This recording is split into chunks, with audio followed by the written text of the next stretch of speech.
নমস্কার, দেখছেন এবিপি আনন্দ। আপনাদের সঙ্গে আমি কুসুমিতা। শুরু করছি আমাদের বিশেষ অনুষ্ঠান। যে ছবি এখনো প্রকাশ্যে আসেনি তাই নিয়ে কিন্তু শোরগোল পড়ে গিয়েছে গোটা পশ্চিমবঙ্গ জুড়ে। আজ আমরা আলোচনা করব দ্য বেঙ্গল ফাইলস নিয়ে। আমার সঙ্গে এই মুহূর্তে পরিচালক विवेक अग्निहोत्री রয়েছেন। So welcome. थैंक यू सबसे पहले आपसे ये जानना चाहेंगे, ताशकंद फाइल्स, कश्मीर फाइल्स और उसके बाद द बंगाल फाइल्स, बंगाल को ही क्यों चुना? सवाल ये उठना चाहिए बंगाल को क्यों नहीं चुना। बंगाल भी तो हमारी देश का प्रदेश है, कोई अलग तो नहीं है यहाँ से। और प्रॉब्लम ये था कि मेरी जो फिल्म, ये ट्रिलॉजी है। तो पहली जो फिल्म थी ताशकंद फाइल्स वो राइट टू ट्रूथ के बारे में थी, Kashmir files right to justice के बारे में थी, और ये राइट टू लाइफ के बारे में है। तो जनरली क्या है कि जो पार्टीशन की जब हम बात करते हैं, बिकॉज ऑफ बॉलीवुड फिल्म्स, लोगों के दिमाग में एक ही इमेज आती है कि ट्रेन में कट के लोग पंजाब की साइड से आ रहे हैं, जबकि पूरे पार्टीशन का जो प्लेग्राउंड था, जो जननी था, वो तो बंगाल था। जितना बंगाल ने सहा है किसी ने नहीं सहा। नेशनलिज्म भी यहीं से निकला, सारी पेट्रियाटिक जो रेनेसांस था वो यहीं से हुआ। तो जो डायरेक्ट एक्शन डे का जो जेनोसाइड है और जो नोआखली का जेनोसाइड है, जितना बंगाल ने सहा है किसी ने नहीं सहा है। तो मेरे पेरेंट्स भी यहीं रहते थे जब हुआ था डायरेक्ट एक्शन डे। तो मुझे ये लगा कि बंगाल का जो लॉस्ट हेरिटेज है, the great culture and heritage है, उसको उस कॉन्टेक्स्ट में दिखाना ज़रूरी है। इसलिए राइट टू लाइफ के बारे में फिल्म है, क्योंकि लोगों के पास कोई राइट टू लाइफ तब नहीं था, और आज भी ऐसा लगता है कि कई जगह पे राइट टू लाइफ यहाँ पे सबसे ज़्यादा वल्नरेबल है। तो that's why I thought it's very important to choose Bengal. क्या ये वल्नरेबिलिटी के लिए जो आपका टीजर है, जहाँ पे वो ट्रेलर पे, जहाँ पे एक आदमी जो वॉइस ओवर आता है कि किसी ने दावा करते हैं वो कश्मीरी पंडित है और उनको लगता है कि Bengal is going to be another Kashmir. हाँ, जितना मैंने रिसर्च किया है और जो मैंने खुद एक्सपीरियंस किया है, देखिए कश्मीर क्या था, कश्मीर में दो ही मेजर प्रॉब्लम्स थे। एक तो inch by inch demography change, इतना स्लो कि किसी को पता ना चले, और दूसरा जब स्टेट एम्पावर करने लगती है या पीस करने लगती है किसी एक भी कम्युनिटी को, ऐसा नहीं है कि मैं किसी एक कम्युनिटी को ज़रूरत से ज़्यादा अपीस करने लगती है और उसके चक्कर में दूसरे को सप्रेस करने लगती है, तो वो कश्मीर का ही मॉडल है। मुझे ऐसा लगता है कि जो पार्टीशन 1947 में शुरू हुआ था वो इंडिया की कुछ एक जगहों पे अभी तक ख़त्म नहीं हुआ है। और मेरी नज़र में, मैं गलत भी हो सकता हूँ, somebody has to prove me wrong, मेरी फिल्म देखने के बाद मुझे ऐसा लगता है कि बंगाल में वो पार्टीशन अभी भी कंटिन्यू जो हो रहा है। लेकिन अभी भी ये सवाल उठता है कि अगले साल 2026 पे यहाँ पे असेंबली इलेक्शन है वेस्ट बंगाल में, और उसके पहले 5 सितंबर को आपकी ये फिल्म रिलीज होने वाली है। कोई ताल्लुक है दोनों में?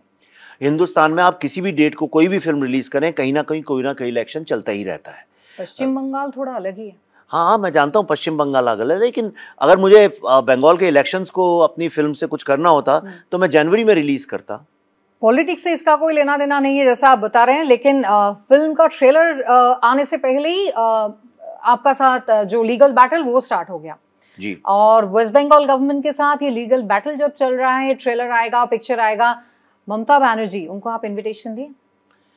मैं कभी किसी चीफ मिनिस्टर को इनविटेशन देता नहीं हूँ। मुझे बल्कि चीफ मिनिस्टर अगर इनविटेशन दे मैं डेफिनेटली आऊँगा, और ममता जी को तो खुश होना चाहिए कि ये बंगाल का जो ग्रेट कल्चरल रेनेसांस है उसके बारे में ये फिल्म जिस प्राइड के साथ बात करती है, मुझे नहीं लगता है हिंदुस्तान की हिस्ट्री में, खासतौर पे हिंदी फिल्मों की हिस्ट्री में किसी फिल्म ने आज तक किया। विवेक अग्निहोत्री বা তার সম্পর্কে যা খবর রটছে, তিনি বাংলাকে কালিমা লিপ্ত করতে চান। এটা কোনো সিনেমা বলে মনে হয় না, এটা হচ্ছে বাংলাকে কালিমা লিপ্ত করার জন্য বিজেপির বা ওই অপশক্তিগুলোর, অশুভ শক্তিগুলোর ন্যারেটিভটা উনি প্রচার করতে চান।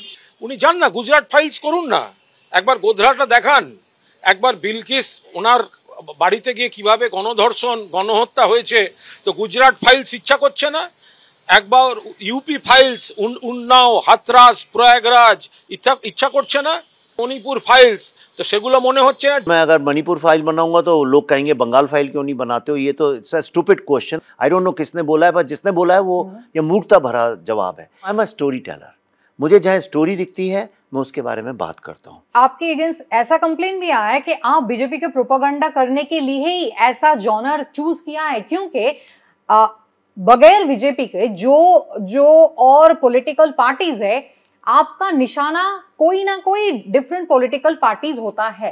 चलिए मैं आपसे दो बात करता हूँ। पहली बात तो बीजेपी तो 1946 में थी भी नहीं, तो 1946 में बीजेपी का क्या लेना देना है। अगर मैं 1946 के हिंदू जेनोसाइड की बात कर रहा हूं तो उसे बीजेपी को क्या एडवांटेज है? हिंदू वर्ड से ही प्रॉब्लम जा रहा है ना सबको।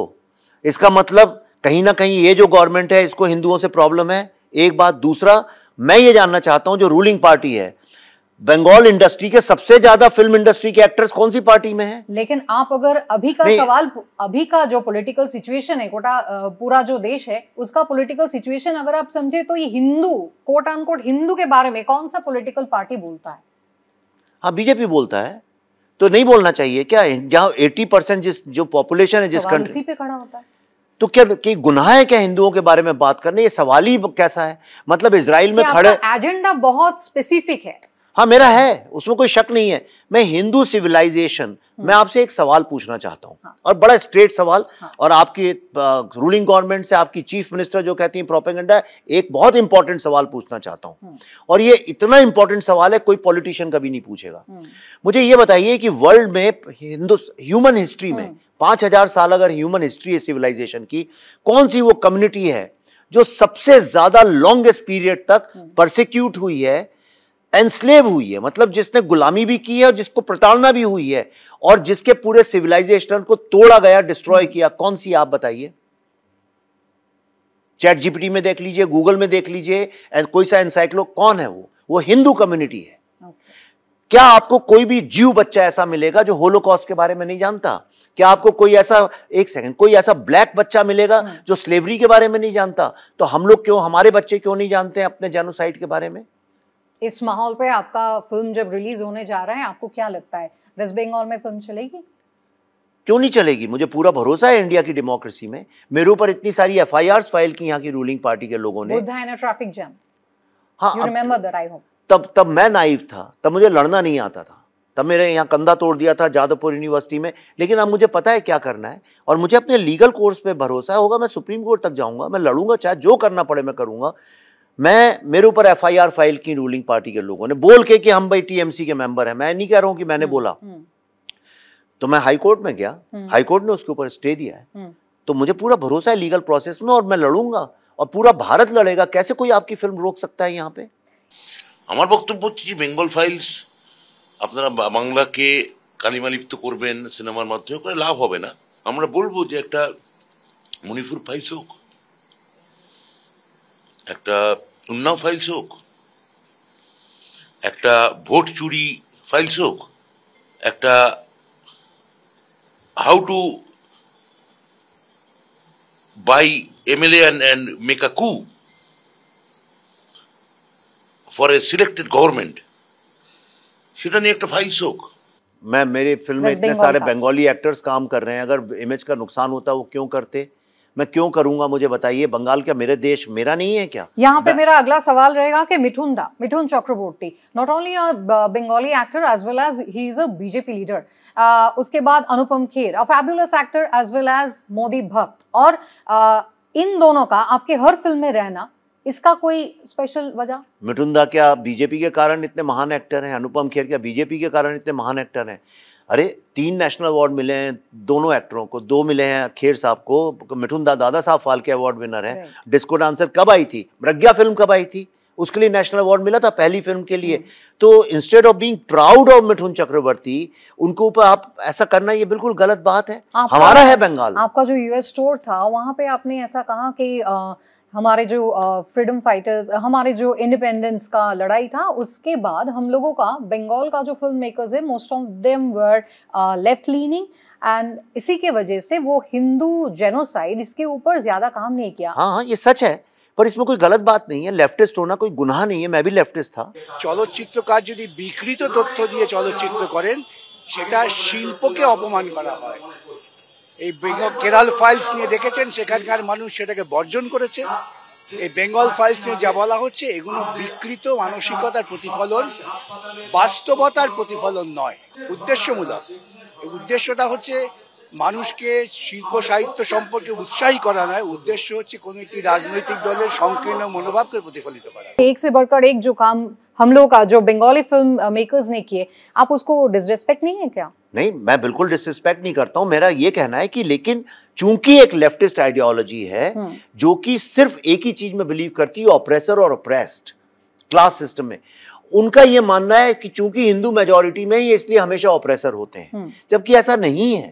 পরিকল্পিত নরহত্যা হয়েছিল এই ইতিহাস তো জানতে চেষ্টা সবার রয়েছে, এবং এই ইতিহাসটাকে কংগ্রেস সরকার পশ্চিমবঙ্গের, তারপর যুক্তফ্রন্ট সরকার, তারপর বামফ্রন্ট সরকার সিপিএম পরিচালিত, এবং তারপর খুব অদ্ভুত রকমভাবে তৃণমূল সরকারও কেমন যেন লুকিয়ে রাখতে চেয়েছে। আমাদের ইতিহাস জেনেই তো রাজনীতিটা করা उचित। मुझे एक बात बताइए, मैं अभी आज पहुंचा हूं यहाँ, मेरा यहाँ लॉन्च होने वाला था ट्रेलर कल, जो कि सारे ट्रेलर हिंदुस्तान के सारे सिनेमा हॉल में होते हैं, सारे ट्रेलर का लॉन्च सिनेमा हॉल में होता है। हमारा भी होने वाला था, एक मेजर चेन है सिनेमा हॉल की, उसमें होने वाला था। सारी हमारे पास राइटिंग परमिशंस थी, वो मॉल के अंदर सारा था। अभी मैं यहाँ पहुंचा हूं तो मुझे पता चला है कि वहाँ हम नहीं कर सकते हैं। क्यों नहीं कर सकते हैं? अनऑफिशियली मुझे ये बोला गया है कि बहुत पॉलिटिकल प्रेशर है और उनको पॉलिटिकली यहाँ पे जिंदा रहना मुश्किल हो जाएगा। कोई भी बिजनेस हाउस जिसकी इतनी स्टेक्स हैं, वो नहीं ऐसी चीज में पड़ना चाहता है जहाँ पॉलिटिकली उन पे कोई पत्थर चलाए, मारपीट करे, ये करे। वो कैंसिल कर दिया गया। किसने किया है? ये तो ऑपोजिशन नहीं कर सकता है, जिसके पास ताकत है वही कर सकता है। मैं लास्ट टाइम आया था, मेरा बुक लॉन्च था, वो कैंसिल कर दिया गया था लास्ट मिनट पे। मेरी टीम रिसर्च करने आई थी, उनको पुलिस ने पकड़ लिया था। ये FIR क्यों है मेरे नाम पे? ये FIR कौन करा रहा है? ये FIR अगर मैं बीजेपी का सपोर्टर हूं तो वो तो नहीं करा रहे हैं डेफिनेटली। अगर बीजेपी से मैं मिला हुआ हूं तो वो तो नहीं करा रहे हैं, तो करा कौन रहा है ये सारे FIRs? আমরা তো আর মানে ওই হুলিগান বজরং দল নয় যে পদ্মাবতীর স্ক্রিনিং বন্ধ করে দেব। এটা তো হুলিগানদের করে, এটা বিজেপি এটা তো সারা ভারতবর্ষ জুড়ে কি করে সিনেমা আটকানো যায় তার অনেক উদাহরণ দেখিয়েছে আমাদের। और तो और छोड़िए, आपकी स्टेट की चीफ मिनिस्टर ने, माननीय ममता बनर्जी जी ने वीडियो में खुद बोला है कि द बंगाल फाइल्स फिल्म बनने जा रही है।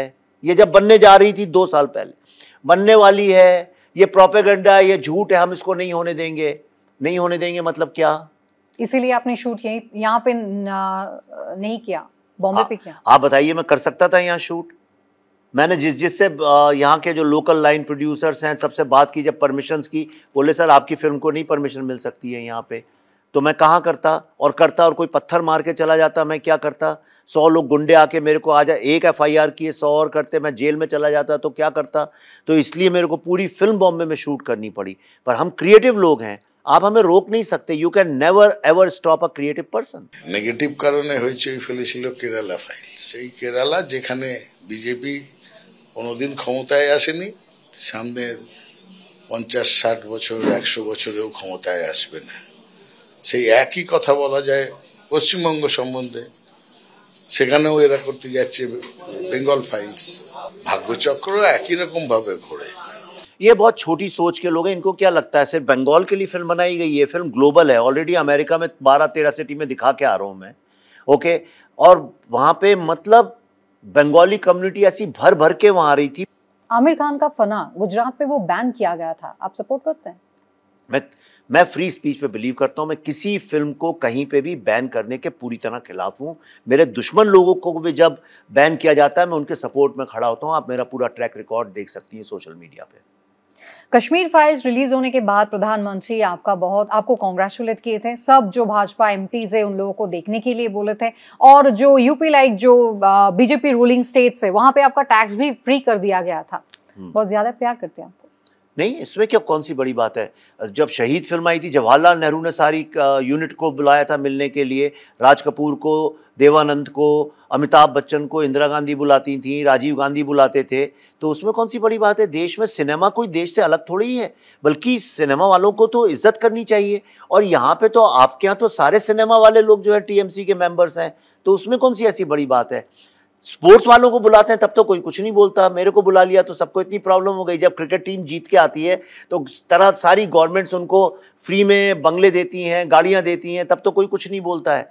तो मेरे को तो बहुत अच्छी बात है। मैं तो चाहता हूँ कोई भी ऐसी फिल्म जो देश के लिए अच्छी फिल्म है उसको पॉलिटिशियंस को सपोर्ट करना चाहिए। बीजेपी खुशी হয় এরকম ছবি টবি বানায়, তো ওই বিজেপি যদিন কেন্দ্র থেকে চলে যাবে সেদিন বিবেক থেকে খুঁজে পাওয়া যাবে না, থাকবে না। एक डायरेक्टर वो फिल्म बनाते हैं और जिसका इच्छा हो वो देख सकता है, जो नहीं चाहता वो नहीं देखेगा। जी, ऐसा फ्रीडम रहना चाहिए। ऑफ कोर्स, जिसको नहीं देखना ना देखे और क्रिटिसाइज करें, इतने सारे लोगों ने Kashmir files, criticism is welcome, of course, बिना क्रिटिसिज्म के आर्ट कैसे हो सकता है? तो यहाँ की गवर्नमेंट क्रिटिसाइज करे, लेकिन एफआईआर करना, हमारे ट्रेलर का लॉन्च रुकवा देना, मेरे को तंग करना, ये तो अनडेमोक्रेटिक है। ऐसा लगता है जैसे भारत में दो कॉन्स्टिट्यूशन है, एक भारत का कॉन्स्टिट्यूशन है और एक पश्चिम बंगाल का कॉन्स्टिट्यूशन है, और ये गलत बात है। ऐसा दो कॉन्स्टिट्यूशन एक देश में होने नहीं चाहिए। लेकिन विवेक जी, आप ही के साथ ऐसा बार बार क्यों होता है कि जब भी आपका कोई फिल्म रिलीज होता है और उसके बाद जो बीजेपी छोड़ के जो पॉलिटिकल पार्टीज होते हैं, कोई ना कोई ऐसे आपके साथ मुठभेड़ पे खड़े हो जाते हैं, लड़ाई शुरू हो जाती है, ऐसा क्यों होता है? क्योंकि भारत में पॉलिटिकल फिल्म में कोई बनाता नहीं है डर के मारे। बिकॉज ऑफ पॉलिटिकल पार्टीज, लोग डर के मारे पॉलिटिकल फिल्म बनाते नहीं। मैं बनाता हूँ, मुझ में हिम्मत है, because I have no fear to lose anything, इसलिए शायद कुछ लोग डरते हैं। হিস্ট্রিকে তো আপনি মুছে দিতে পারেন না, ইতিহাসকে তো আপনি ভুলিয়ে দিতে পারেন না। যেটা হয়েছে এবং যেটা হওয়ার দিকে যাচ্ছে, আবার আমরা যেটা দেখতে পাচ্ছি, অন্তত মানুষ সেটা দেখুক। সুতরাং প্রত্যেকটি হল, আজকেও বলা হচ্ছে বাংলা সিনেমাকে হলে দেখানো হবে, সুতরাং এটা একটা খুব ইম্পর্টেন্ট সিনেমা। প্রত্যেকটি শুধু বাঙালি নয়, বাংলায় যারা থাকে তাদের জন্য, সুতরাং এটা সবাই দেখুক, এটা আমরা চাই। इतनी हिम्मत नहीं है किसी की कोई मेरी फिल्म को रोक के दिखा दे, ये मैं चैलेंज करता हूँ, ओपन चैलेंज करता हूँ। जैसा कि विवेक जी, आपका जॉनर ही ऐसा है कि आप सच को सामने लाना चाहते हैं, तो अगर कोई बीजेपी रूलिंग स्टेट पे आप ऐसा, आपका जो जॉनर पे ऐसा फिल्म आप बनाना चाहेंगे, या बीजेपी स्टेट्स पे ऐसा कुछ छुपाने वाली बात ही है नहीं इसलिए आप बनाते नहीं है? देखिए, भारत को अगर आप बीजेपी स्टेट और टीएमसी स्टेट या एआईडीएम के स्टेट में डिवाइड करने जाएंगे तो भारत का बहुत बंटवारा हो जाएगा। मैं वो फिल्में, देखिए मेरा एक कॉज है, मैंने एक ट्रिलॉजी 2010 में 12 में अनाउंस की थी कि मैं 3 फिल्में बनाऊंगा। तब तो कोई बीजेपी नहीं थी। मेरी पहली फिल्म जो थी बुद्धा है ना ट्रैफिक जैम, वो 2010 में बनी थी। तब भी ये लोग उसके लिए मेरे को मार रहे थे। आज बंगाल फाइल्स बना रहा हूँ तो भी ये मार रहे हैं। तब तो कांग्रेस की गवर्नमेंट थी, तब तो किसी ने नहीं बोला कि बीजेपी इसको सपोर्ट कर रहे हैं। अब वो मैं जो इश्यूज पे फिल्म बनाता हूँ, ये 5 साल के रिसर्च के बाद बंगाल फाइल्स बनाई है मैंने। 5 साल का रिसर्च है, और मैं चैलेंज करता हूँ दुनिया की कोई ताकत, कोई हिस्टोरियन एक शॉर्ट, एक डायलॉग इसका गलत साबित करके बता दे। फिर आपका अगला प्लान क्या रहेगा? मैं चाहता हूँ कि बंगाल, कलकत्ता में एक सुहरावर्दी एवेन्यू है, उसका नाम चेंज करके गोपाल मुखर्जी एवेन्यू रख दिया जाए। और अगर गोपाल मुखर्जी के नाम से किसी को आपत्ति है तो किसी भी 1946 के मार्टर या उस समय का जो फ्रीडम फाइटर था उस पर रख दिया जाए, पर कलकत्ता में सुहरावर्दी एवेन्यू नहीं होना चाहिए। मैं ये पक्का जानता हूँ। विवेक जी, बहुत शुक्रिया हम लोगों के साथ बात करने के लिए। बंगालीज को पता चले आपका काम कैसा रहा, बहुत शुक्रिया। Thank you. আপাতত এই পর্যন্তই। অন্যান্য সব খবরের জন্য আপনাদের চোখ থাক শুধুমাত্র এবিপি আনন্দে।